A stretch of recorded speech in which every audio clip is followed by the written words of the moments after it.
publisher Kristen Brindley, and I'm here with the wonderful Khalil El-Ghoul. It's a pleasure to have you with us. Thank you. Thank you for having me. He is our August cover story. If you haven't checked it out, definitely do so. And Khalil is a man who has done $500 million in real estate business, about $100 million last year, and is only 35 years old.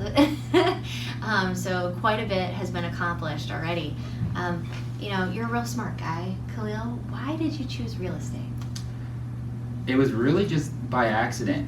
I had a pretty basic requisite for what I wanted to do when I grew up. I wanted to wear a nice suit and drive a nice car. My roommate in college got a real estate license, so I thought, hey, if he can do it, I can do it. So I got my real estate license in 2006 or 2005, and just sort of went from there. Nice. What has been your biggest challenge as a real estate agent? My biggest challenge as a real estate agent, it's a good question. Every day, it's really sort of figuring out how to fill the time when you're not actually in a transaction. How to stay disciplined and continue to improve your business in a way where you're not working in it, but more working on it. That's my biggest challenge. That's an astute observation. Awareness is the first. Yeah, it's hugely important. Yeah. What has what's most rewarding for you in real estate? What's been most rewarding? The team that I built, taking mostly new agents and showing them a way into the industry that might be a little less traditional, but watching them be successful and attaining lifestyles that make them happy and watching them buy homes and things along those lines. Those have been the best parts about the business for me, at least. That's great. That's leadership and creating opportunities. That's the idea, at least. Trying to be a better leader. Yeah. We're always doing our best, right? Exactly. How does real estate fit into your dreams and goals? Real estate is just a mechanism to live a lifestyle where I'm just like anyone else. You just want to be happy. You want to be content. You want to provide for your family and your, if you don't have a family, or just for yourself. And it's just by coincidence that real estate is a mechanism that allows me to do that. I just happen to be, I think, particularly good at it. But no matter what I did in life, I still think my dreams and goals would be the same. That's great. Define success for us. What is success to you? Success for me, I generally define as having options and being able to decide what I want to do in any given scenario, whether it be, do I want to go to work today or not? Or maybe I just want to pick up the kids from school. That to me is success in terms of having options and being able to have some flexibility in your life where you're not beholden to someone else. Tell us a little bit about your family. I married my college sweetheart. We've been married for 10 years this February.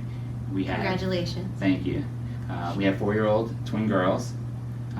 They are a bundle of joy, lots of energy. They are really sort of hitting their stride in terms of being children. It's a big step between having babies and toddlers versus now it's crazy to have children, which is it's still something I'm figuring out. Yeah. I have a 5-year-old, and we were talking about a book earlier. Can you tell us what book you have given out to some people? Yeah, anytime I hear someone's having a child, I give them a book of Baby Wise. The Baby Wise book. I don't think there's anything in this world that you need to try to figure out on your own, whether it be having a baby, starting a business, working out, whatever there is in your life and you need help, there's a book for it. So I tend to give books often, and that's a popular one. That's great. I totally agree with that.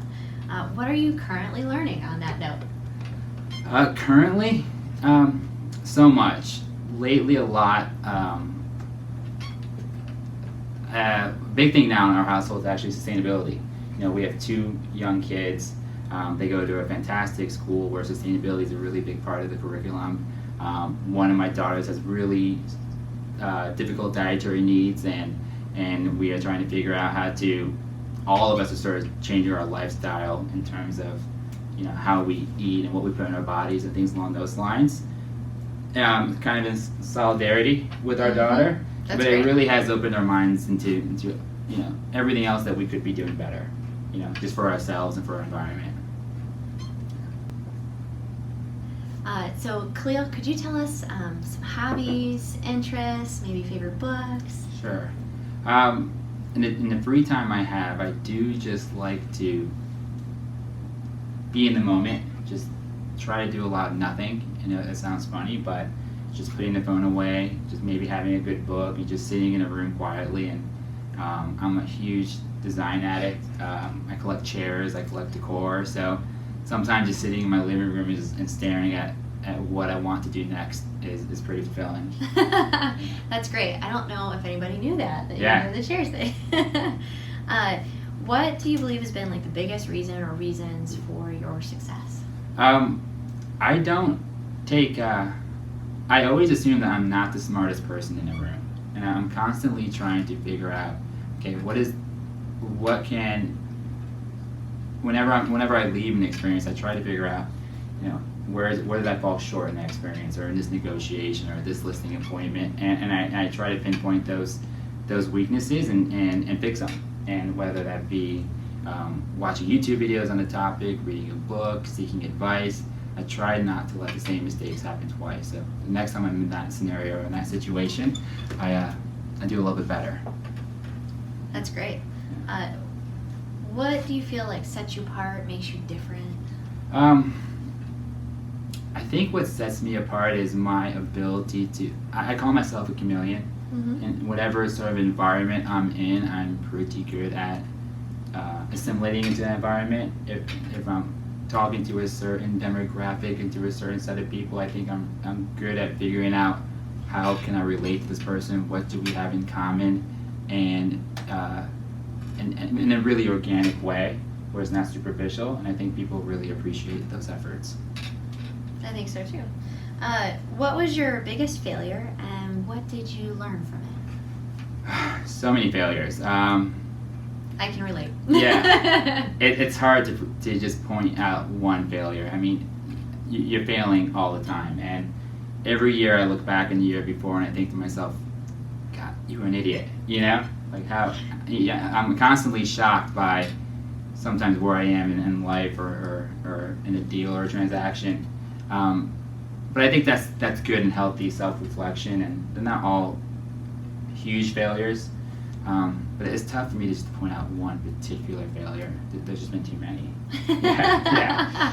I think that was a great lesson in and of itself. Yeah. So, Khalil, what is something you have done that other reel producers absolutely should do?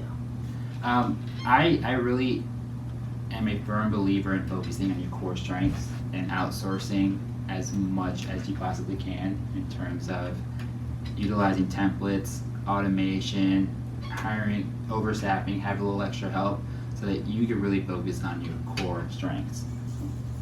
Wonderful. That is a great golden nugget. What is the greatest lesson you have ever learned? The greatest lesson, I think being humble and being authentic and really understanding that we know so little and there's so much more to learn in every aspect of our lives, including in real estate and in our day-to-day business. I think that's really important to continually remind yourself. That allows for you to just keep growing. That's the idea, at least, yeah. right? Yeah. Yeah. Can you tell us how you've used that knowledge to create and maintain the mindset that you have? Sure. As far as it's maybe going back to being humble, it's not unusual that sometimes I'll do a transaction with another real estate agent who may be a top producer, who may be in a place where I aspire to be, and I'm very just honest with them. I say, hey, I'm really looking forward to this transaction. I want to learn a lot from you. So sometimes being vulnerable and opening up to people you might not otherwise, you'd be really surprised on what you can take away from those scenarios. So Khalil, what would you like to be remembered for? I think ultimately being trustworthy, knowledgeable, likable. Hopefully people just will take time to actually know who I am and remember those qualities more than anything else. Fun or hilarious story? A funny story is that I am a first generation immigrant. Most of my family is all over the world, Middle East, Europe, you name it. When this magazine article came out, it might as well have been GQ, and they thought... That's pretty GQ. That's a good... Yeah, my mom, my aunts, my uncles all over the world shared it, and they really think I'm a celebrity. Yeah, and it's a huge deal. So that was really exciting, and not something I expected. That's fantastic. So what currently drives your business? Currently, I've been in business now almost 15 years. So I am at a place where almost all of my business is referrals. There's still about 30% that comes from any number of marketing avenues, but the core of my business is referrals and repeat clients. That's wonderful. Good for Yeah, you. thank you. Tell us a little bit about, so we were talking about like customer service and standards earlier. Tell us a little bit about how you feel about that, maybe some tips on that. Sure. One thing that I think lacks in our industry a lot is communication. And I always tell my agents and people that when I go on listing appointments, if I'm talking to you, if I'm giving you information, if I'm over communicating, it could be the worst transaction in the world. Your house could be on the market for a year. You probably won't be mad at me because, or if you are, you are, but that's going to help a lot because at least I'm there, at least you can see me, whether it's a text message, an email. I don't do a lot of phone calls, but those two things, that to me is the biggest piece of advice I can give any agent coming in. Over communicate, give them more than you think they need. If they read it or if they respond to it, great. If they don't, at least you put yourself out there. And you did the best that you could. Exactly. Yeah, you've done the best you could, and folks will appreciate it. You know, it's a pleasure having you on here today. Thanks a lot for being with us. My pleasure. Thank you for having me. Have a great day, everybody. You heard it here at Nova Real Producers. Thank you.